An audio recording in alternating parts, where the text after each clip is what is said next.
If we've learned anything over the last year, 2 years, 4 years, 8 years, it's that power concedes nothing without demand.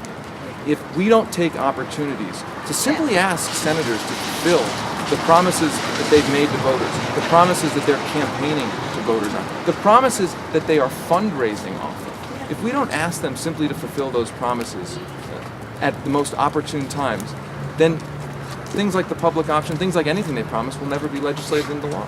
The House has already passed a public option. So the idea that sending the House a bill with a public option on it, that the House would automatically not pass it, doesn't make sense considering the House has already passed a public option. Secondly, Senator Bennet made his commitment to offering the public option in the reconciliation process, knowing that this process could be a difficult process.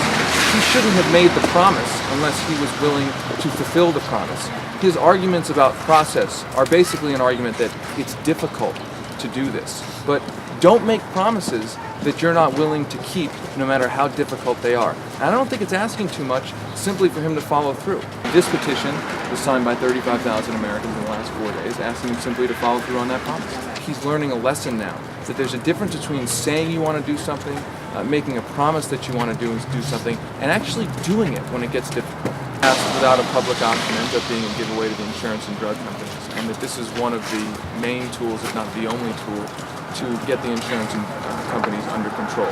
There is a 51-vote environment right now where this bill can be passed. It will likely come up later needing 60 votes when the Senate knows it cannot, or it would be very difficult to pass it. Right? The reason that we want this amendment put on the floor right now is because this is the best opportunity to pass it, because it only needs 51 votes.